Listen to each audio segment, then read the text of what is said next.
Will the Bengals have Orlando Brown Jr. and Geno Stone on Sunday against the Eagles?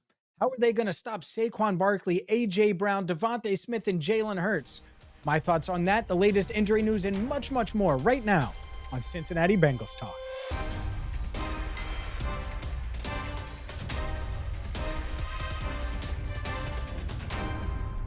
Hi again, everyone, and welcome in to CBT. I'm James Rapien of BengalsTalk.com. Hit that subscribe button, ring the bell, and smile because we have some positive injury updates coming your way in just a second. Today's video is brought to you by Rivertown Inquiry. It is a whiteout on Sunday, which means you got to get to Rivertown Inquiry. You have to get their white hoodies, their white gear, so you show up to the game in style. You can check them out at rivertowninquiry.com and then go there in person. There's two locations. One in Oakley, one downtown Findlay Market. Check them out at rivertowninquiry.com. And let's dive into the injury updates before I get to Saquon Barkley, A.J. Brown, and this Eagles offense, which obviously poses a tough test for this Bengals defense. Orlando Brown Jr. That's where my head was at coming into the week. How's he doing with this weird knee/calf injury?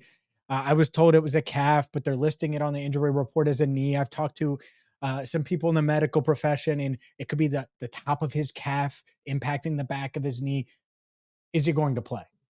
And Orlando Brown Jr. was limited on Wednesday, back on the practice field today. I expect him to be officially limited again today on Thursday.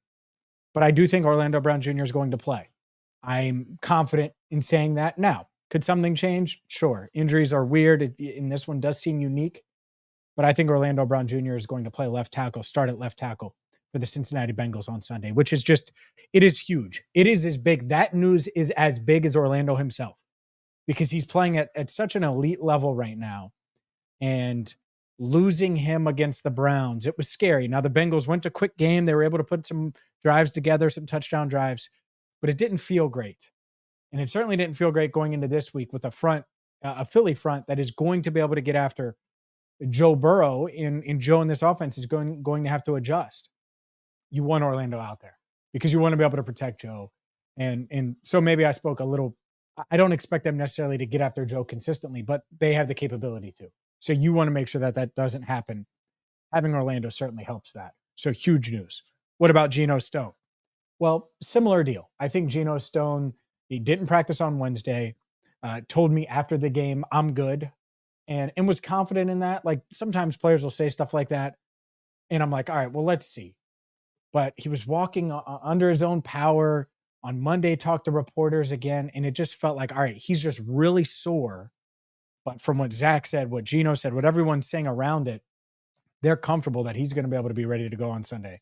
The good news is he was on the practice field today as well. And so steps in the right direction for him. Does feel like he's going to go. I'm not as confident, I would say, on Geno Stone, but based on all of the tea leaves, it feels like he's going to be good to go, which is huge. Having those two guys is big because what are the Eagles saying? If you pay attention to any Eagles coverage right now, they're going to say, we want to get after Joe Burrow. It's easier to do that when you don't have Orlando Brown Jr. The Bengals will. And you want to hit on big plays. And that's the element here that you want to have Geno Stone, of course. But the other element of this is being able to contain Saquon Barkley. And I think that's where this defense, that's where it starts. Because it's one thing to say, all right, you want to take away Devontae Smith or you want to take away A.J. Brown. But if Saquon Barkley is running for 6 yards a carry or multiple explosive runs and you have to dedicate more resources to containing him than you want to, well, then it's going to be easier for Jalen Hurts to run a little play action, go deep to A.J. Brown, had a 41-yard touchdown to Brown last week. You have to limit those. And so for Saquon, I think it's about, one, doing what they did against Derrick Henry. It's very similar to that, where you're tackling at a high level, multiple hats, and keeping him contained. He was averaging under 3 yards per carry until late in the fourth quarter. And then in overtime, he had that 51-yard run that really made his numbers look much better than they were throughout the game. But that's the other element to this. You can't give up a couple of explosive runs. If you give up a 30-yard run and a 20-yard run, you might have 4 zeros in a row. But that's 6 carries for 50 yards, and that's very painful. That's still going to hurt. So You have to be consistent with it. And I do think that taking away the run is step one. Because if you do that, then it's going to be like, all right, well, the play action isn't going to work necessarily. You'll be able to have Geno Stone specifically and guys like that focus on the deep ball, focus on keeping these wide receivers in check. They have a lot of talent over there, and they're dealing with injuries too. Their starting left tackle is on injured reserve. So Fred Johnson, yeah, that Fred Johnson is going to start. So that's an injury to pay attention to, or not even pay attention to, but that's a matchup to pay attention to. Other injuries, Dallas Goedert was, and by the time you see this video, the injury report for the Eagles on Thursday will probably come out. That's why you got to check out BengalsTalk.com. Dallas Goedert's been out with a hamstring injury.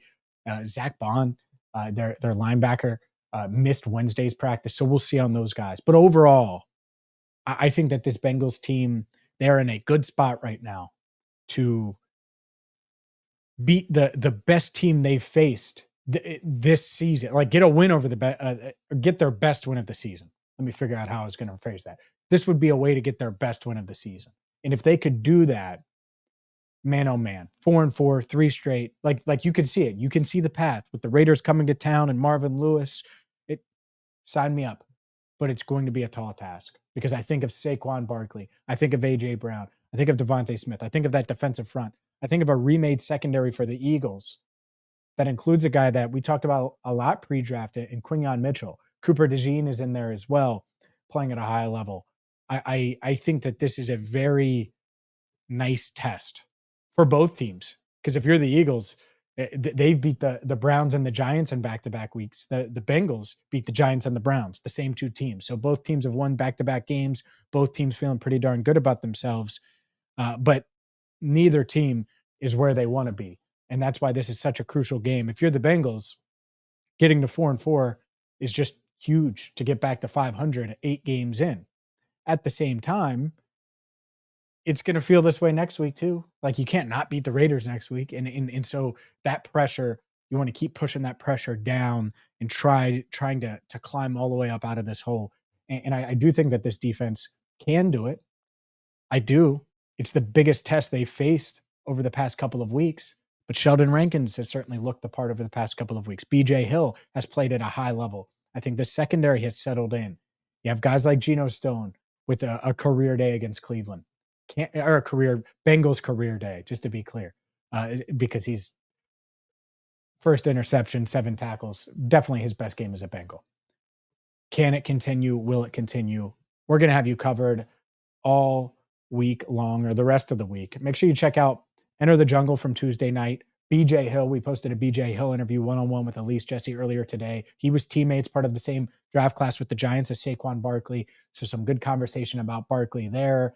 Also, the trade idea that some of you loved, others shot down because all you can think of is weaknesses and not the benefit of strengthening strengths. The Cooper Kupp trade idea. Yes, that Cooper Kupp. Check out that video as well. And also get the Rivertown inquiry. Get the Rivertown inquiry. And it doesn't even need to be for the whiteout stuff. Get there, check out all of their awesome stuff. Heck, get you a CBT hat while you're there. And until next time, for Andrew Fox Miller, I'm James Rapien. Thank you so much for watching Cincinnati Bengals Talk.